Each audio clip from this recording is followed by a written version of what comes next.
A condromalácia é uma doença, se a gente for traduzir, né, condrocartilagem, malácia, doença, amolecimento. Então a gente tem um amolecimento, uma fragilidade dessa cartilagem. Por exemplo, o joelho, que é um dos lugares que é bastante comum. Se a gente tem uma cartilagem mais frágil, essa cartilagem ela vai machucar. Existem diferentes graus de machucado nessa cartilagem, ou seja, ela pode ser só uma escoriação, vamos assim dizer, para ficar mais fácil de entender, mas ela pode fazer um buraco naquela cartilagem. E isso pode causar inflamação, pode gerar líquido inflamatório, e isso, se não for adequadamente tratado, pode evoluir, inclusive no médio e longo prazo, resultando em artrose. Algumas pessoas elas têm uma predisposição genética para ter essa cartilagem mais mole. E no decorrer da vida, usando salto alto, praticando esporte que envolvam saltos, não fazendo academia ou a musculação, ou seja, não tendo uma musculatura bem equilibrada, não tendo um gesto biomecânico, ou seja, não tendo um movimento adequado quando vai agachar, quando vai praticar o esporte, essa cartilagem ela vai ficar sujeita justamente a uma variação de movimento, ou seja, um excesso de movimento ou um movimento errado que vai justamente favorecer a lesão. Então, uma vez que você tem essa lesão, a gente precisa fazer um diagnóstico,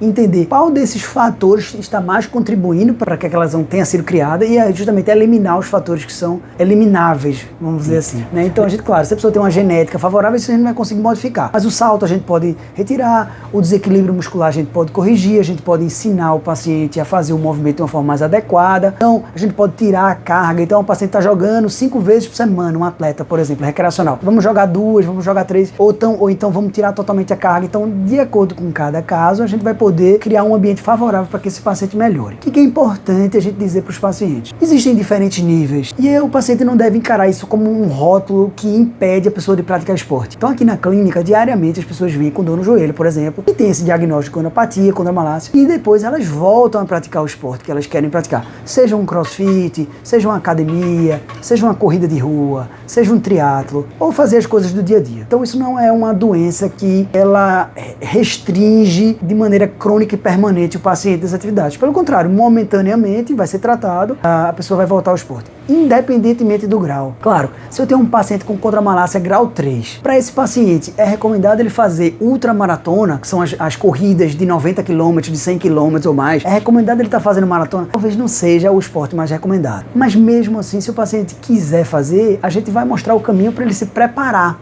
A gente vai orientar que aquela atividade ela oferece um risco um pouco maior para a condição que ele tem, mas a gente vai realmente preparar aquele paciente. E aí a preparação parte inicialmente de uma fisioterapia para tirar dor, uma fisioterapia que vai envolver exercícios progressivos até ele poder fazer exercícios na academia. E aí a fisioterapia entra agora numa outra fase, que é uma fisioterapia mais preventiva, com encontros quinzenais ou mensais, pelo menos é esse o modelo que a gente adota aqui, e o paciente vai trabalhar com o personal. Se esse trabalho for bem feito e alinhado entre esses profissionais, o paciente vai poder voltar a praticar a atividade física que ele quer. A lesão grau 3 é uma lesão mais avançada, é uma lesão que realmente oferece já algumas erosões mais profundas e de fato trouxeram um desgaste maior para aquela articulação.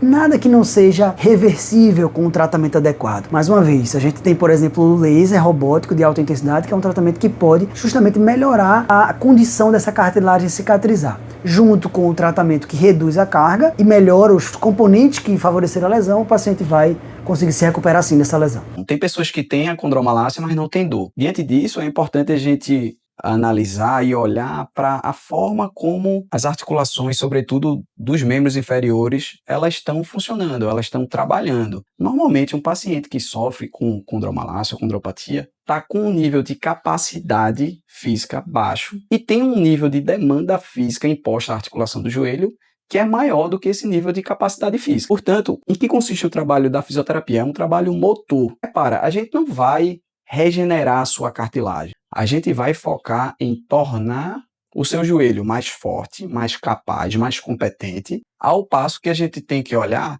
caso você tenha uma forma de se movimentar que sobrecarrega excessivamente o seu joelho, a gente vai cuidar desses fatores que tiram a sobrecarga do joelho. É muito importante a gente passar por um trabalho de desinflamação, né, a primeira fase, regeneração, como o Dr. Rodrigo falou, que a gente pode utilizar o laser para destravar esse processo, desinflamar, passando por uma segunda fase de reprogramação motora, que a gente chama, onde a gente precisa fazer com que os seus músculos voltem a funcionar de uma forma mais competente, e aí sim a terceira fase é uma fase de fortalecimento.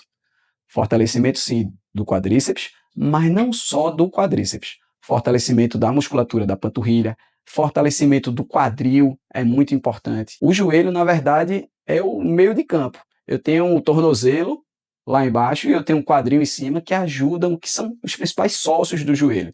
Então, diante desse processo de reabilitação motora, é muito importante a gente olhar para o tornozelo embaixo e para o quadril em cima.